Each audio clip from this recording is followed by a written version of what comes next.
Guys, so today I'm just gonna go over some frequently asked questions that I get all the time when having conversation with friends, family, randoms, that everyone almost always asks me these questions when traveling. Hopefully these questions will help you. So if you're interested in learning the most frequently asked questions that a travelista like me gets, Cause I ain't never thought that I never felt. Think would tell me you're the right one. Is you really ride it? Alright, so first and foremost, I hope everyone is doing well. I hope your mental health is good, your spirituality, your body, your mind. I hope you're getting, I just hope everyone's in a good space. But let's get down to these questions because that's what y'all came here for. So one of the most popular questions that I get almost every conversation is, how do I feel about traveling to countries that the language isn't my first language, English? And honestly, to answer that, it doesn't bother me at all. So I've been to 3 countries where English wasn't the first language, and to be honest, it never bothered me. So I've gone to Paris, which French is the first language, and then Costa Rica and Madrid, which are both have variations of Spanish. First and foremost, so I took 3 years of Spanish in high school, and then I actually wanted to be bilingual. So I took 2 years of Spanish in college. And I understand quite a bit, obviously at a slower pace. But to be quite honest, I could read and write Spanish better than I can talk Spanish. So for the most part, if you put something in front of me, I could decipher 50 to 75% of it, depending on what the subject matter is. Speaking it, I'm a little bit more slow. I have to think oh wait, what does this translate to? So that one was, going to Spanish speaking countries honestly doesn't bother me at all, because it's not like I am unfamiliar with the language. I might not be able to hold a whole conversation, but I could talk a little bit in donde está el baño, donde está tu familia. I could talk a little bit and hold enough conversation to get me through what I need to get through. So that's never been a problem. In Paris, however, I will say that French was a little bit more difficult and they talk extremely fast. But luckily, handy dandy, my phone is obviously the camera, so I cannot show you. But I'll try to drop an image of it. I use Google Translate, and if you know the language, which I would recommend you know the language before you go, you can literally just pre-download that language. So if you are a person who doesn't have service out of country, you won't need service or Wi-Fi, and basically you can literally take your phone and hover over images or pictures and it will translate it for you. You can obviously type things in. I think I did that one time in Paris. We were completely lost, and we didn't know how to talk to this person, and they only spoke French. So we literally just went in Google Translate and typed what we wanted to say in English, and then it translated it to French, and we would literally just show them our phone and be like, hey, this is what we're trying to do. So there's that. So going to another country where the language isn't my first language doesn't bother me. I honestly enjoy it because it makes me appreciate the culture so much more, and it helps me learn a little bit as well. All the people that I've encountered in different countries, they are not rude about you not speaking their language, because there's a stigma about Americans when traveling. As long as you're not disrespectful or dang, why can't you speak English or anything like that, most people honestly understand just as much as you understand in terms of their language, to just have a basic conversation. So question number 2, out of all the places I visited, where did I have the best food? Hands down, Madrid. I had the best paella of my life. The seafood was top tier. The sangria, you can go get a 16 ounce, which All right, so you could get like a 16-ounce glass of sangria for like €2, which would be the equivalent of like $4 or $5. It's great. The food had so much flavor. Everything was fresh. It really was honestly some of the best food I've had in my life. Like there's no other way to describe it other than Spain, Madrid, best food, hands down. That's really all I can answer with that one. What is something you always make sure that I have when traveling? So always make sure that I have with traveling, a couple things is I always make sure I have my adapters. So this will fit, and I will show you. So these are universal plug adapters. Not every country has the same like outlet plug as the United States. So unless you want to be thrilled and have no charging your whole entire trip, most times you will need a universal plug adapter. The difference is each country may need a different universal plug. So this one has only 2 prongs, and I believe this is what I used in Paris. I believe this is what I used in Madrid. But then there are some that are 3 prongs. No, I'm sorry. This one was Madrid. I believe this one was London. I'm not 100% sure, but they're literally the same front face, but the back face is different. So those vary based off of countries, and literally all you do is you would plug this part into the wall, and then you literally can just fit your actual charger into the front piece. And if you have a 3-prong like thing, it'll still fit in there, but it's basically the only way that you can use charging your devices, because you're not gonna see just the wall plug like this, like that. No. Okay. So that's something that I always have, because I always need my devices on me. 2, sorry, this is just happens to be my drawer that contains all my goods for traveling. All right. 2, mi pasaporte. I obviously always have this with me when traveling, generally because a driver's license outside of the United States ain't worth crap, okay? Your driver's license, like they will use it in terms of saying maybe like verifying age if you're trying to drink or something, but for the most part, a lot of places wanted a passport because that is a universally accepted form of identification. So I would always, there are some people who sway different on this. Some people say, oh, never have your passport on you when you're traveling, leave it locked up in like the hotel room, safe, different things like that. Personally, I always have my passport on me. My family does have copies of my passport, God forbid anything happen, and I always have copies of my passport. But in general, my passport has been used to let me get into clubs, obviously board my flights, anything that I needed. Like sometimes when you're shopping as a United States citizen, depending on what country you're in and you're trying to do tax exempt, you need your passport. Like a driver's license really doesn't do anything outside of the US in terms of being a highly accepted form of identification. There are some countries who will use your driver's license and you will have no problem, but your passport honestly is just too universally accepted to like just leave it at home. So those are probably my top 2 things that I always bring with me.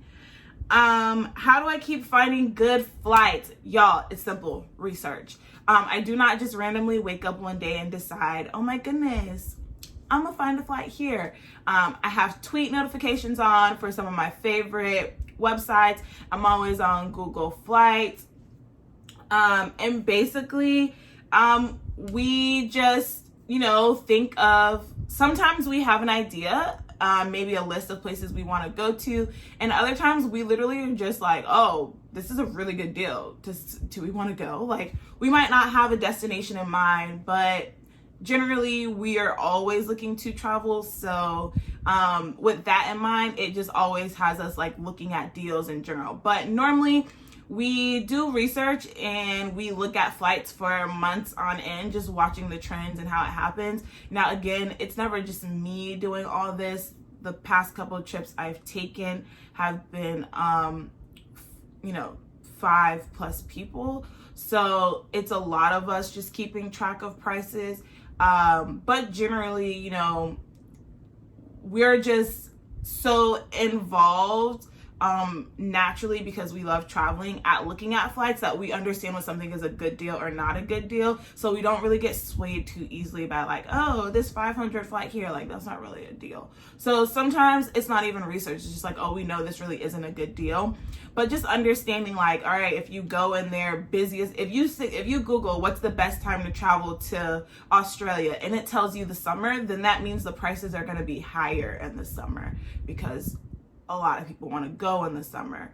So I would recommend sometimes changing up the time of the year that you're interested in traveling to, just to alleviate some of the cost if that's what you're concerned about.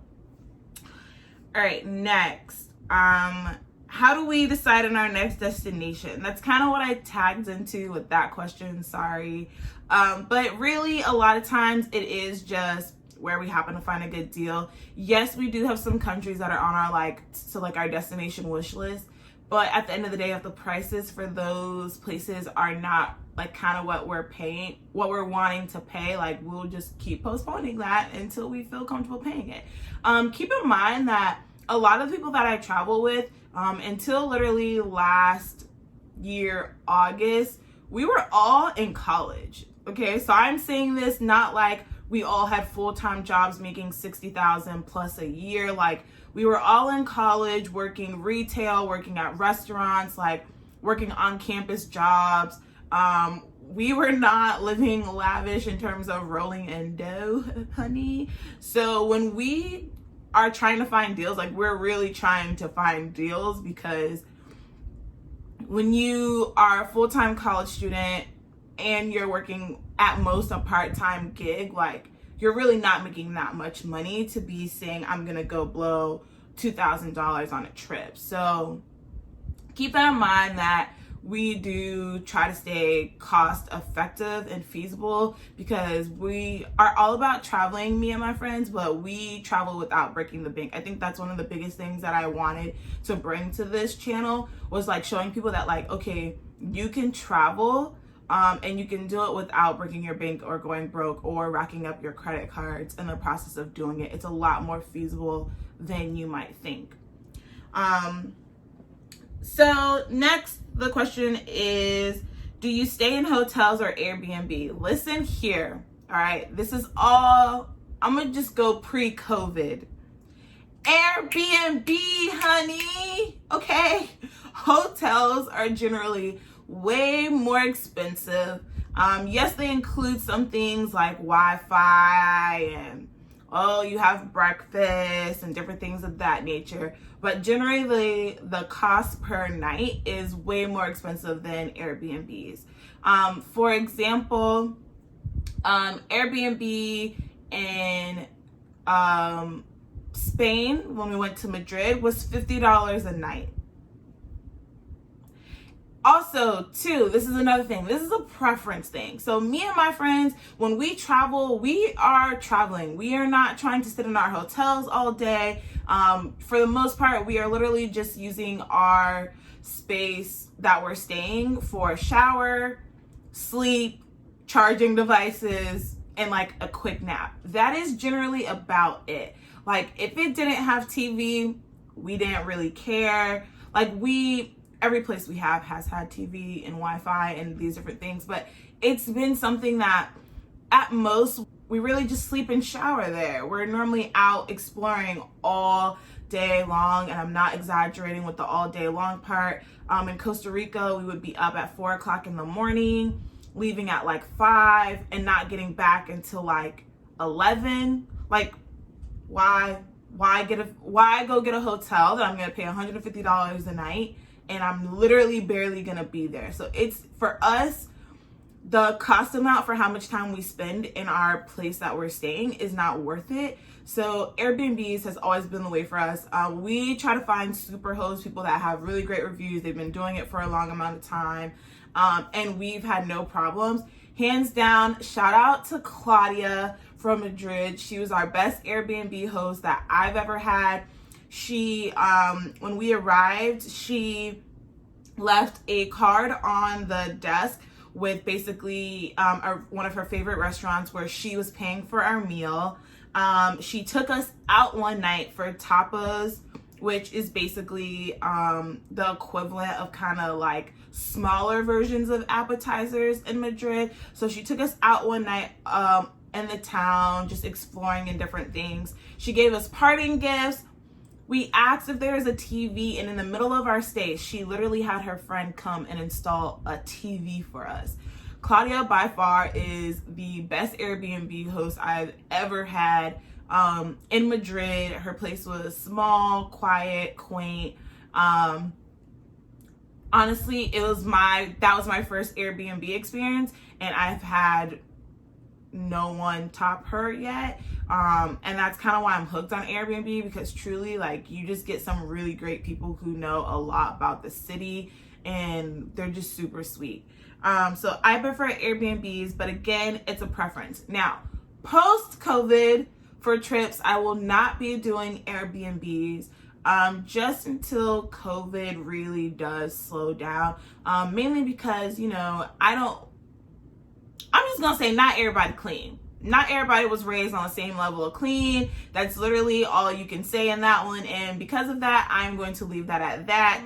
Lastly, roughly how much do you spend on your trips? Hotel, flights, everything included. So I'll just go through a couple of my trips and just say that 5 days in Costa Rica, I spent about $1,300. That was my most expensive trip, and that was because I was doing I basically did excursions every single day. So out of that $1,300, $650 was literally just excursions between horseback riding, whitewater rafting, whitewater tubing, hot springs, everything. And that included my food basically for every single day, just about, and drinks and different things like that. So honestly, Costa Rica was my most expensive trip, but we did a lot of things. Zip lining, like, we did a lot. In Paris, I was 7 days and I spent about $900. I buff these costs up because I do shop a lot when I travel. And then 9 days in Madrid, I also did probably around like $900. I've also been to Manchester and London. However, I was not responsible for my accommodations. So I went on a class trip and I did not have to pay for my hotels or anything of that nature. So I only had to pay for my flights, really, and my food. And I'd say I probably spent maybe like between my flight and food, maybe like $600. Like, I really didn't spend a lot on those trips per se.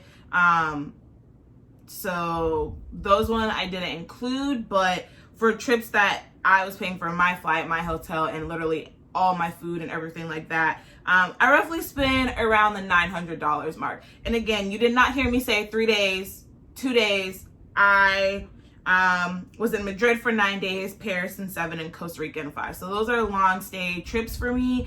And, I'm roughly spending, if you break that down, roughly $100, a little bit more a day, which is a really good, in my opinion, if you're including your food, your hotel, and everything else, and your shopping and your gifts and all that. So those were some of my most frequently asked questions in terms of my traveling experiences. I hope this helped you, or maybe you have some more questions that you're like, dang, I never thought about that. Can you tell me your experience with these? Please feel free to let me know in the comments below. If you have any more questions, you can also follow me on IG, and I will add my name here. sometimes I have polls on there asking for questions or different things that you want to know. So as always, guys, thank you so much for tuning in. I hope you enjoyed my FAQs on traveling, and